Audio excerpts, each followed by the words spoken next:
दारू पी के पर मेरा को परेशान करते हो। खाओ माँ कसम की आज के बाद नहीं पियेंगे शराब। माँ कसम मैं खा रहा हूँ कि नहीं पियेंगे। ठीक बा खा ले कसम। देखा तू ही घर के गार्जियन वाला और तू ही करबा पी के बेवड़ाई तो कैसे चली घर दुआर। अपन मेहरारू के चेहरा देख के कसम खा कि आज के बाद नहीं पियब शराब।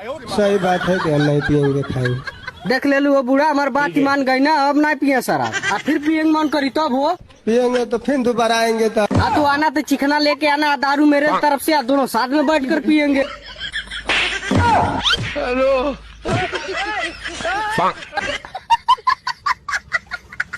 का हो काकी का कहती है रिश्तेदार है इतना मैं कमेंट करा थी।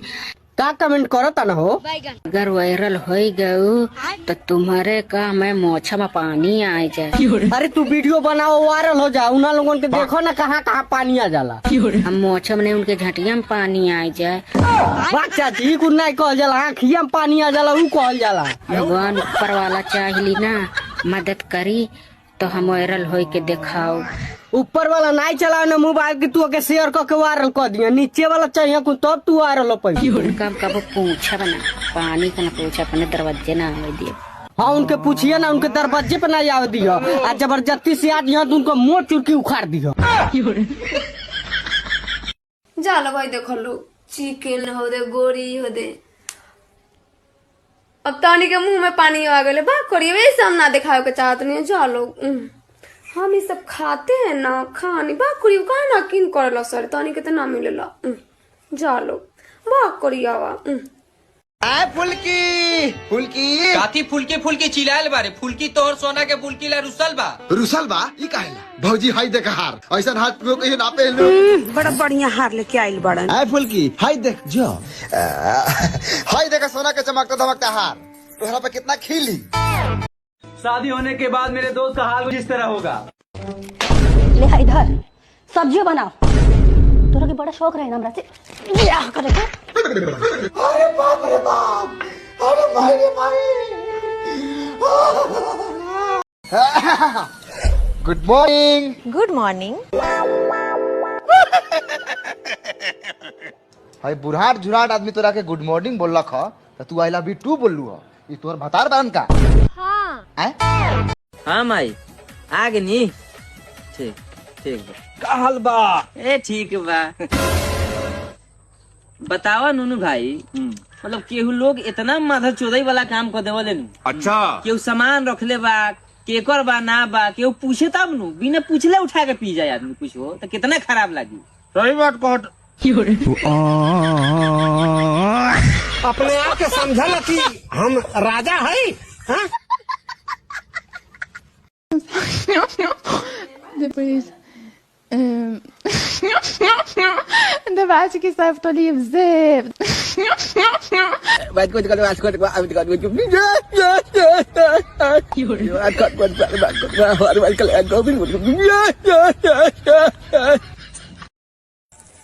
देख ला करियो देखा था सर कितना अच्छा हमारा गांव के धान बा हरिहर हरिहर कैसे कि नेचुरल ब्यूटी के है।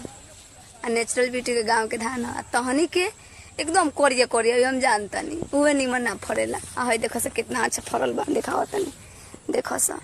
अब बाकी तहनी गांव के एकदम कोरिया कोरिया में फर के में पियर पियर धली माने अनाज में ना पड़ी है। देखो सा नेचुरल ब्यूटी के गाँव के धान हम नेचुरल है ना इसलिए हर चीज इधर नेचुरल होता है।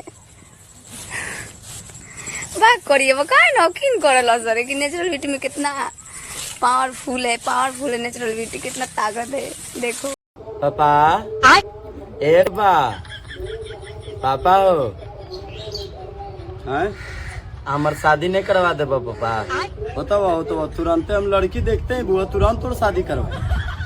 पापा तो हमार शादी लड़की से करवा बा। अरे पगला तो बियाह तो लड़कीये से हो खले रे। ने पापा अपन दीदी के तो लड़का से होइल हवा।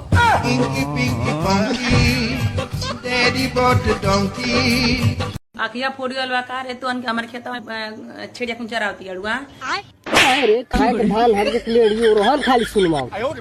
जन तो जानत नहीं बा अब खेत में आके जब फजियत करम ना नहीं फजियत मत करिए पकड़ ले बानी। अब फिर नहीं वीडियो बना तो बकरी का तो ना तो समझ में आ जाई। वीडियो मत बनाओ अब तो पकड़ ले बानी अब छोड़ दे तो बीचे धान ले पूरा खा जाई। दोबारा ले जाइए मत खेते में लेके आई बाकी धान नहीं दुब्बा खी आई। गांव में रह के ज्यादा गरम होके बोलबू ना तो मार दे बड़ा की यूरिया खाद धान में जोड़ जाए आ तब भात एक जगह पे घेवड़ा खाइयो।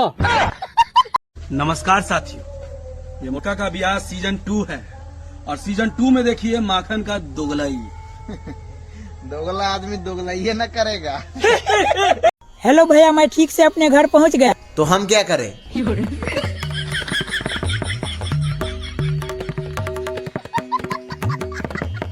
माँ, तू अपना हाथ के आलू पराठा बना के खियाओ ना हमरा के, तू अच्छा बनावेलू। ठीक बा, बना दे तनी। एकनिया चलो तू आटा सान दियो, हम तले मसाला तैयार कर दे। ठीक बा मम्मी जी। 8 गो आलू रख दे तनी, 8 गो में तो होइए जाई। मम्मी जी आटा तो गील हो गइल और दूसरा आटो नहीं खे। तो एक काम करो, आटा गील हो गइल नु तो गुलगुले बना दो। गुलगुला? हमनी यहाँ बिहार में आटा गील हो जाला नु तो गुलगुला बना दिएला। माँ, आलू पराठा बन गए? ना, गुलगुला बनता। गुलगुला? हाँ।